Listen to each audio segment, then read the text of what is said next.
이번 분석을 시작하기 앞서 투자 판단의 최종 책임은 투자자 본인에게 있다는 점을 명확히 말씀드립니다.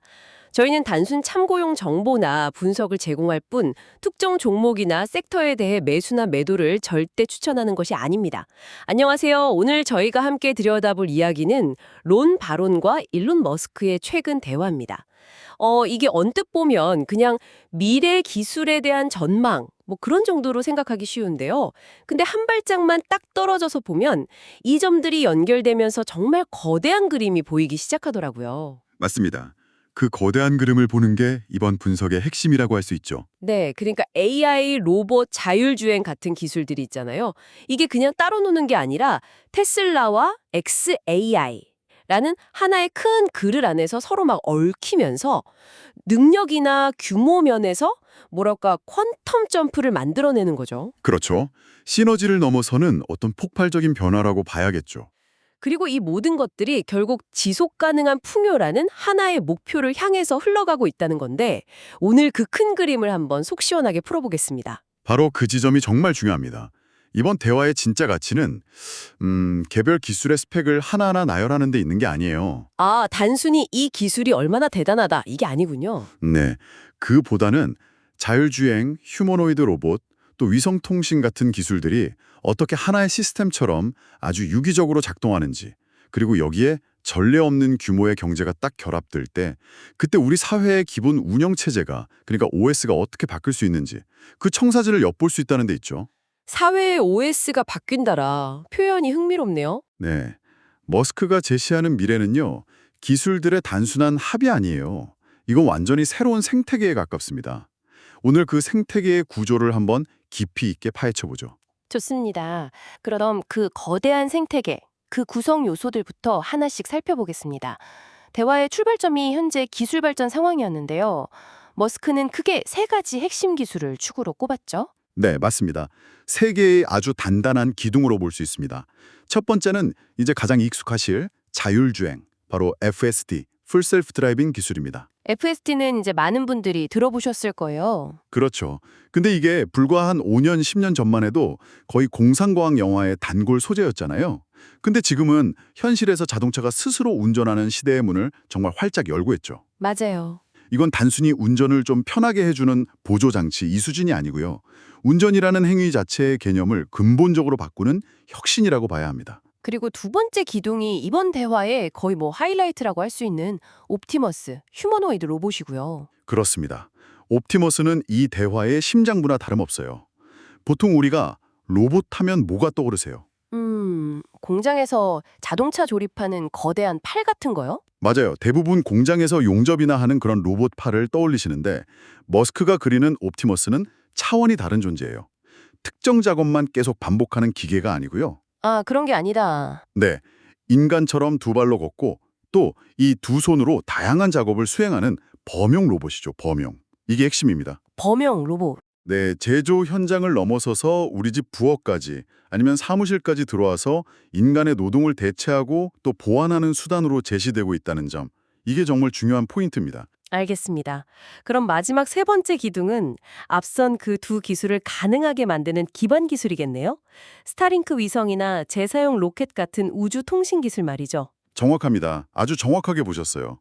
FSD 자동차나 옵티머스 로봇이 아무리 똑똑해도요, 실시간으로 방대한 데이터를 주고받고 또 학습할 수 있는 초연결 네트워크가 없으면 어떻게 될까요? 그냥 비싼 고철 덩어리겠죠? 그렇죠. 그냥 고철 덩어리에 불과합니다. 스타링크는 지구 어디에서든 끊김없는 통신을 제공해주고 또 재사용 로켓은 그 인프라를 까는 비용을 정말 혁신적으로 낮춰주죠. 아, 그러니까 비용 문제가 해결되는 거군요. 네. 즉 자율주행과 로봇이라는 이 두 기술의 잠재력을 그야말로 폭발시키는 촉매제 혹은 기반 플랫폼 역할을 하는 겁니다. 알겠습니다. 지금 말씀해주신 기술들 중에서 특히 옵티머스는 정말 스케일이 좀 비현실적으로 느껴지거든요. 그렇죠. 내년에 100만 대, 그리고 그 다음해에 1000만 대, 최종적으로는 10억 대까지 만들겠다. 이 얘기를 들었을 때 저는 솔직히 제 귀를 의심했습니다. 이 계획 대체 어떻게 봐야 할까요? 상상을 초월하는 규모라는 표현이 정말 딱 맞습니다. 이게 어느 정도냐면요. 현재 전 세계에 설치되는 모든 종류의 산업용 로봇을 다 합쳐도 1년에 한 50만 대? 그 정도 수준이에요. 아, 전 세계 다 합쳐서요? 네. 그런데 내년부터 연간 100만 대를 만들겠다. 이건 그냥 시장의 판도를 바꾸겠다는 선언 그 이상인 거죠. 완전히 새로운 시장을 열겠다는 거네요? 맞습니다. 이 엄청난 숫자를 이해하려면요. 머스크가 동시가 겨냥하고 있는 두 개의 거대한 시장을 봐야 합니다. 두 개의 시장이라니 흥미롭네요. 보통 로봇 하면 공장만 떠올리는데 구체적으로 어떤 시장들을 말하는 건가요? 첫 번째는 바로 개인용 로봇 시장입니다. 우리 어릴 때 봤던 영화 스타워즈에 나오는 C3PO 같은 로봇 있잖아요. 아, 네네, 기억나죠. 머스크는 모든 사람이 언젠가는 자신을 도와줄 그런 개인 비서 로봇을 원하게 될 거라고 봐요. 집안일, 신고노름, 스케줄 관리까지 싹 다 해주는 거죠. 상상만 해도 편하긴 하겠네요. 그쵸. 이게 현실이 되면 잠재 수요는 그냥 전 세계 인구 수인 수십억 대가 되는 겁니다. 와, 수십억 대? 그리고 다른 하나가 바로 산업용 시장인데 이것도 우리가 알던 시장과는 개념이 좀 다릅니다. 어떻게 다른가요? 머스크는 산업 현장에서 인간 노동자 한 명의 역할을 대체하거나 보완하려면 로봇이 서너 대는 필요할 거라고 계산해요. 한 경당 서너 대요? 왜 그렇게 많이 필요하죠? 좋은 질문입니다. 사람은 24시간 일할 수 없잖아요. 3교대를 해야 하죠. 근데 로봇은 24시간 내내 일할 수 있고요. 또 인간이 한 가지 일을 할 때 로봇은 그 일을 보조하는 여러 작업을 동시에 할 수 있거든요. 물건을 가져다 주거나 정리하거나 다음 공정을 준비하는 식으로요. 아, 그러니까 인간 한 명의 생산성을 뛰어넘으려면 여러 대의 로봇이 협업을 해야 한다는 거군요. 바로 그겁니다. 인간 대 로봇의 비율이 1대 3 또는 1대 4가 된다는 거죠. 이걸 전 세계 노동인구에 대입하면 약 300억에서 400억 대라는 어마어마한 잠재 수요가 나온다는 계산입니다. 300억에서 400억 대. 네. 그러니까 10억 대 생산 목표는 이 거대한 시장의 문을 여는 정말 첫걸음에 불과하다. 이런 시각인 겁니다. 숫자가 너무 커서 정말 감도 안 오는데요. 그런데 이렇게 많은 로봇을 보급하려면 결국 가격이 문제잖아요. 아무리 좋아도 비싸면 그림의 떡일 텐데 이 부분은 어떻게 해결한다는 거죠? 바로 그 질문이 이 계획의 핵심을 정확히 꿰뚫고 있습니다. 가격, 이게 모든 걸 가능하게 하는 열쇠거든요. 그렇죠. 머스크는 연간 100만 대 생산을 달성하고 거기서 한 1년쯤 더 지나면 옵티머스의 매출 원가, 그러니까 COGS라고 하죠. Cost of Goods Sold. 네, COGS. 이 COGS를 현재 가치로 2만 달러에서 3만 달러 수준으로 맞출 수 있다고 자신합니다. 여기서 중요한 건 COGS는 마케팅 비용이나 이윤을 싹 뺀 순수한 재료비와 조립 인건비만을 말한다는 거예요. 잠깐만요. 2만에서 3만 달러면 요즘 웬만한 자동차 한 대 값이잖아요. 그렇게 복잡하고 정교한 로봇을 그 가격에 만든다는 게 기술적으로 가능한 일인가요? 좀 비현실적으로 들리는데요. 아주 합리적인 의심입니다. 실제로 기존의 특수 목적용, 그러니까 용접만 한다거나 페인트 칠만 하는 그런 산업용 로봇은 보통 5만 달러에서 10만 달러를 훌쩍 넘습니다. 훨씬 비싸네요. 그렇죠. 그런데 인간처럼 정말 다양한 일을 하는 범용 로봇을 그보다 훨씬 싸게 만들겠다는 거니까요. 이건 단순히 공장에 로봇을 팔겠다는 수준을 넘어서는 거죠. 그러니까 일반 가정이나 동네 작은 가게까지도 로봇을 소유하는 시대를 열겠다. 이런 공격적인 선언으로 봐야겠군요. 맞습니다. 그리고 그 마법 같은 가격의 비밀은 잠시 후에 이야기할 테슬라의 아주 독특한 제조 철학에 숨어 있습니다. 알겠습니다. 가격 문제는 그렇다 치고 저는 더 근본적인 질문이 생기네요. 로봇이 모든 걸 다 하는 세상이 온다면 그럼 인간은 대체 뭘 해야 하죠? 많은 사람들이 일자리를 잃고 무기력해지는 그런 디스토피아를 떠올리게 되잖아요. 그 질문에 대한 머스크의 답변에서 그의 철학을 엿볼 수가 있습니다. 아주 흥미로운 두 가지 관점을 제시하는데요. 첫째는 기계의 우위와 인간의 만족감에 대한 이야기입니다. 기계의 우위와 인간의 만족감. 네. 이미 체스 같은 게임에서는 인공지능이 인간 챔피언을 이긴 지 오래됐죠. 그렇죠. 알파고 이후로는 뭐 상대가 안 되죠. 그렇다고 사람들이 체스를 그만뒀나요? 아니죠. 여전히 체스를 두고 경기를 보면서 즐거움을 느낍니다. 이처럼 로봇이 우리보다 일을 더 잘하게 되더라도 인간은 노동의 결과물이 아니라 그 과정 자체에서 의미와 만족감을 찾게 될 거라는 겁니다. 아, 노동의 목적이 생존에서 즐거움으로 바뀐다는 건군요. 마치 취미 활동처럼요. 정확합니다. 그리고 두 번째 통찰은 여기서 한 걸음 더 나아갑니다. 노동이 더 이상 생존의 필수 조건이 아닌 세상에서 인류는 어떻게 의미 있는 계획을 세울 것인가? How to have a meaningful plan? 라는 완전히 새로운 과제에 직면할 거라고 말해요. 의미 있는 계획을 세운다. 네, 이건 노동의 종말이 아니에요. 오히려 노동의 성격이 생존을 위한 일에서 자아 실현과 창조를 위한 계획으로 진화한다는 굉장히 희망적인 관점의 전환입니다. 그런 철학적인 미래가 오려면 일단은 로봇이 정말 사람처럼 섬세한 작업을 할 수 있어야 할 텐데요. 특히 그 손이 가장 큰 기술적인 허들일 것 같은데 이 부분에 대한 구체적인 언급이 있었나요? 네, 바로 그 부분을 아주 중요하게 다룹니다.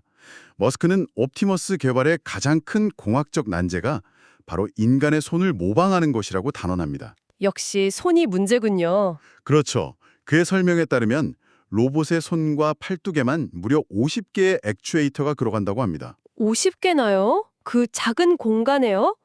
액추에이터라는 게 정확히 뭐죠? 액추에이터는 쉽게 말해 움직임을 만드는 장치입니다.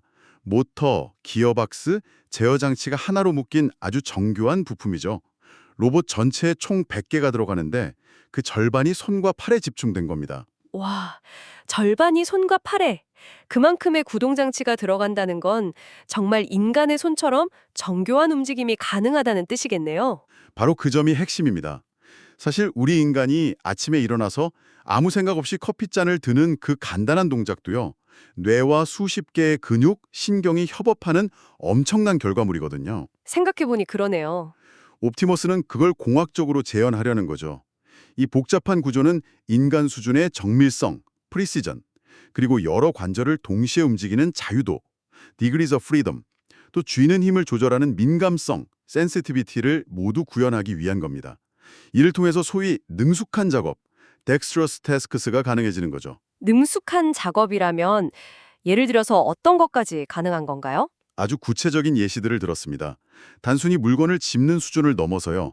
공고함에서 아주 작은 드라이버를 정확히 골라서 줍고 렌치를 잡아서 볼트를 돌리고 와, 심지어는 바늘에 실을 꿰거나 기타를 연주하는 수준의 고난도 작업까지 목표로 하고 있습니다. 바늘에 실을 꿰는 건 저도 힘든데요? 하하, 그렇죠. 바로 이 기능이 옵티머스를 특정 공장의 특정 기계가 아니라 어떤 환경에서든 인간을 돕는 범용 도우미로 만드는 열쇠라고 할 수 있습니다. 정말 대단하네요. 그런데 한편으로는 이런 걱정도 들어요. 아까 말씀하신 그 수백억 대의 로봇이 우리 주변을 막 돌아다닌다면? 상상만 해도 좀 끔찍한데요. 온 세상이 로봇으로 꽉 차서 걸어 다닐 틈도 없는 거 아닌가요? 하하, 아주 좋은 지적입니다. 실제로 대화에서도 그 질문이 나왔어요. 그 로봇들이 다닐 공간은 어디에 있나 하고요. 그렇죠. 누구나 할 법한 질문이죠. 머스크는 아주 흥미로운 비유로 답합니다. 지구상의 80억 인구를 전부 뉴욕시 건물 한 층에 밀집시킬 수 있을 정도로 사실 인간이 물리적으로 차지하는 공간은 의외로 작다는 겁니다. 아, 인구 밀도에 대한 통념을 깨는 비유네요. 그렇죠. 그리고 한술 더 떠서 옵티머스 로봇은 인간과 달라서 밀집된 환경, packed densily에 있는 걸 전혀 신경 쓰지 않을 거라고 말합니다. 아, 걔네들은 불평이 없으니까. 네, 좁은 공간에 빽빽하게 있어도 불평 한마디 없다는 거죠. 따라서 수백억 대가 보급돼도 우리가 걱정하는 그런 공간 부족 문제는 일어나지 않을 거라는 설명입니다. 어찌 보면 지금 인류의 문제가 공간 부족이 아니라 생산성 부족이라는 점을 역설하는 답변이기도 합니다. 알겠습니다. 이 모든 엄청난 스케일의 계획이 결국 테슬라라는 회사의 목표와 연결이 되겠군요. 단순히 전기차 회사라는 건 알고 있었지만 이번 대화를 보니 그 방향성이 훨씬 더 명확해지는 것 같습니다. 맞습니다. 머스크는 기존의 기업 목표였던 지속 가능한 에너지 가속화, Accelerate Sustainable Energy는 이미 달성했거나 최소한 확실한 달성 경로에 올랐다고 봅니다. 아, 그 목표는 이제 거의 끝났다고 보는 거군요. 네. 그래서 새로운 궁극적인 목표로 지속 가능한 풍요, Sustainable Abundance를 선언했어요. 이 개념의 전환이 정말 중요합니다. 지속 가능한 풍요라 에너지 문제를 넘어선 훨씬 더 큰 개념으로 들리네요. 네, 개념의 판이 완전히 커졌습니다. 이건 일부 부자들만이 아니라 모든 사람을 위한 풍요, Abundance for All을 의미합니다. 모든 사람을 위한 풍요. 네. 하지만 아주 중요한 전제가 붙죠. 이 풍요가 환경을 파괴하고 자원을 고갈시키는 방식이 아니라 지속 가능한 방식이어야 한다는 겁니다. 그렇죠. 지속 가능해야죠. 그리고 바로 이 지점에서 옵티머스 로봇이 새로운 목표를 달성할 핵심 수단으로 등장하는 겁니다. 인간의 물리적인 노동력의 한계를 뛰어넘어서 생산성을 극대화함으로써 모두에게 물질적 풍요를 제공하는 열쇠라는 것이죠. 그렇군요. 결국 이 모든 비전의 전제 조건은 아까 제가 좀 비현실적이라고까지 했던 그 2만 3만 달러라는 파격적인 가격일 텐데요. 그 마법의 비밀이 대체 뭔가요? 아까 그 마법 같은 가격의 비밀이 바로 테슬라의 핵심 제조 철학인 수직적 통합 및 비용 통제에 있습니다. 수직적 통합. 네. 이 철학은 아주 단순하고 어떻게 보면 좀 무자비할 정도입니다. 외부 업체에서 부품을 살 때 그 부품을 만드는 데 들어가는 원자재 비용과 공정 비용을 거의 원자 단위까지 분석을 해요. 원자 단위까지요? 네. 그렇게 분석한 결과 공급업체가 과도한 이윤을 남긴다고 판단되면 주저없이 외치는 거죠. 그럼 우리가 직접 만든다. We'll make that stuff ourselves. 아, 부품을 사서 조립하는 게 아니라 아예 부품 공장까지 차려서 원가를 통제한다는 거군요. 자동차 만들 때 보여줬던 바로 그 전략이네요. 그렇습니다. 기가팩토리가 바로 그 전략의 상징이죠. 이 전략을 옵티머스 로봇 제조에도 그대로, 아니 어쩌면 더 극단적으로 적용하겠다는 겁니다.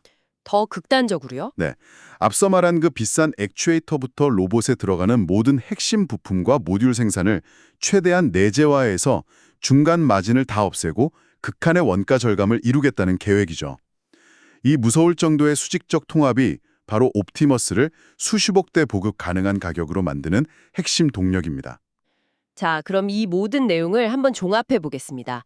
기술 발전이 어떻게 사회 변화로 이어지는지 하나의 거대한 흐름으로 정리가 될 것 같네요. 네, 명확한 선순환 구조가 보입니다. 네. 첫째, AI와 로봇 공학 같은 기술 혁신으로 옵티머스의 능력이 계속해서 발전합니다. 뭐 이건 당연하겠죠. 그렇죠. 둘째, 방금 말씀드린 수직적 통합과 대량 생산이라는 생산 혁신을 통해서 제조 원가 COGS를 2만에서 3만 달러까지 획기적으로 낮춥니다. 네, 생산 혁신. 셋째, 이 파격적인 가격을 무기로 개인과 산업시장에 전례 없는 규모로 로봇을 보급하면서 시장을 확대합니다. 시장 확대를 하고. 넷째, 이를 통해서 궁극적인 목표인 지속 가능한 풍요를 달성하는 이런 완벽한 구조입니다. 아, 그러니까 결국 기술 발전이 원가를 낳고 그게 또 대중화를 이끌어서 결국 모두가 풍요로운 사회로 간다는 그런 선순환 구조네요. 맞습니다. 이 대화가 중요한 진짜 이유는요, 단순히 미래 기술의 스펙을 나열해서가 아닙니다. 그 기술이 가져올 생산 규모의 변화, 비용 구조의 혁신, 그리고 그로 인해 촉발될 인간의 삶과 사회에 대한 아주 근본적이고 철학적인 질문까지 이걸 하나의 패키지로 묶어서 보여주기 때문입니다. 기술과 생산, 사회, 철학이 다 연결되어 있군요. 그렇죠.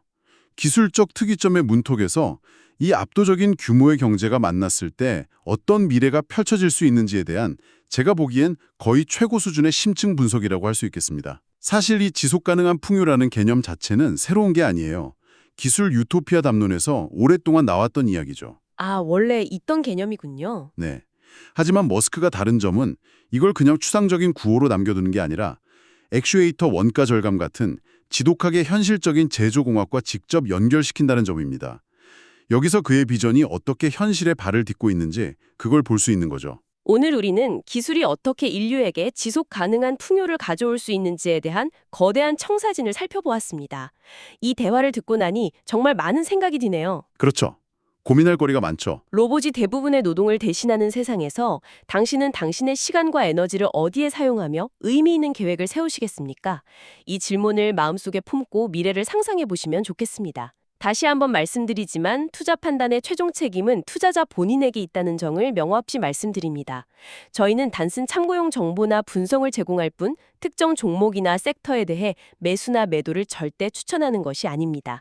항상 여러분의 성공 투자를 기원합니다. 내용이 좋으셨다면 구독, 좋아요 부탁합니다.